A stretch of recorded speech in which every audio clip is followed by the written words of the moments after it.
간밤에 잘 주무셨습니까? 오늘도 좋은 날, 새로운 날, 그리고 기대할 수 있는 소망의 날이 밝았습니다. 오늘은 2018년 8월 18일 토요일입니다. 오늘 우리에게 주시는 말씀은 사도행전 28장 1절부터 10절. 풍랑을 뚫고 이제 배가 어떤 섬에 도착합니다. 멜리데라는 섬이었습니다. 거기에 있는 원주민들이 잘 그들을 맞이하고 도와주죠. 불을 피우고 그리고 그들을 따뜻하게 도와주는데 이런 일이 생깁니다. 바울이 나무 한 묶음을 거두어서 불에 넣을 때 그 뜨거움으로 말미암아 그 나무 한 묶음 안에 있는 독사가 바울의 손을 물게 된 것입니다.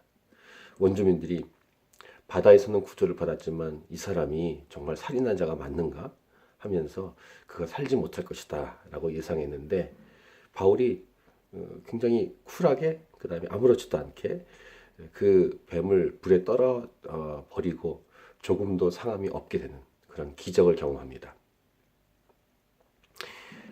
그들 원주민들이 붙든지 또는 쓰러져 죽을 줄 기다렸는데 오래 기다려도 아무 이상이 없습니다. 이러한 기적. 원주민들은 그를 신이라고 생각합니다. 그럴 정도로 하나님께서 이 사도 바울을 얼마나 보호하시고 지키시는지를 알 수 있고 예수님의 약속처럼 온 천하에 다니며 복음을 전파하라 라고 말씀하신 다음에 뱀의 독을 마셔도 해함이나 상함이 없을 것이다. 이렇게 말씀하신 일이 그대로 이루어진 사건이죠. 그뿐 아닙니다. 그 섬에서 가장 높은 사람 보블리오라고 하는 이가 그 근처에 살고 있는데 친절히 그들을 영접했고 그 보블리오라는 사람의 부친 아버지가 열병과 이질에 걸려 누워 있었는데 바울이 들어가서 기도하니까 그리고 안수하니까 낫게 됩니다. 그리고 그 섬 가운데 있는 병든 사람들이 와서 고침을 받습니다. 이런 놀라운 역사, 그러니까 사도 바울이 사역을 하게 된 것이죠. 가는 곳곳마다 기적이 일어나고 가는 곳곳마다 병 고침이 일어나고 가는 곳곳마다 하나님의 사역, 하나님의 역사, 하나님의 영광이 드러나는 일. 마치 꿈만 같은 드라마 같은 영화 같은 그런 일들. 저는 이런 일들이 지금도 일어날 수 있다고 믿습니다. 하나님이 약속하신 말씀이기 때문입니다. 가만히 있으면 아무 일도 일어나지 않습니다. 근데 복음을 증거하기 위해서 자신이 최선을 다해서 시간과 돈과 그 다음에 자신이 갖고 있는 모든 것을 쏟아 부을 때 일어나는 일들입니다. 신학자들은 오랜 역사 동안 이런 일들이 진짜 있었을까? 이렇게 의심하고 성경에 있는 말씀을 의아하게 생각하는 사람들도 있었고 지금도 아마 이런 역사에 대해서 논란거리로 갖고 있다고 알고 있습니다. 복음을 전하지 않으면, 복음을 전하기 위해서 자신의 삶을 드리지 않으면 그렇게 탁상공론으로 생각만 하고 그 다음에 머리만 싸맬 것입니다.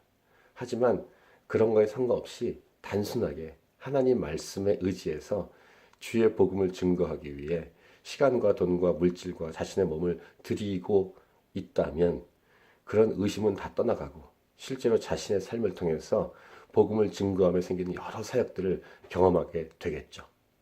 그러다가 천국에 가는 것입니다. 이것이 예수 믿는 사람이고 교회입니다. 저는 분명히 선포합니다. 하나님의 일을 감당하다가 하나님께서 일으켜 주시는 많은 축복과 그 다음에 이런 기적들을 경험할 수 있을 것이라고. 저는 이 땅의 교회들이 쉬지 않고 복음을 위해 달려가기를 선포합니다. 이 큐티 방송을 보는 여러분들, 오늘 이 하루도 매일매일 주 앞에 갈 때까지 이 일평생을 살아갈 때 주의 복음을 증거하고 주의 복음을 증거하다가 생기는 많은 일들도 경험하면서 하나님의 마음을 알아가고 하나님 앞에 더 가까이 가고 주님을 닮아가는 놀라운 역사가 일어날 수 있기를 축복합니다. 매일매일의 삶이 기적이 아니겠습니까? 내가 오늘도 이렇게 목숨이 붙어 있고 호흡이 있다는 것, 그 자체가 기적인데 이런 작은 또는 큰 기적이 여러분의 삶에 날마다 일어날 수 있기를, 무엇보다 여러분의 삶을 통해 다른 사람이 살아나고 행복해지고 회복되고 치유될 수 있기를 기도하고 그 다음에 그렇게 하신 하나님을 찬양합니다. 할렐루야. 오늘도 승리하십시오.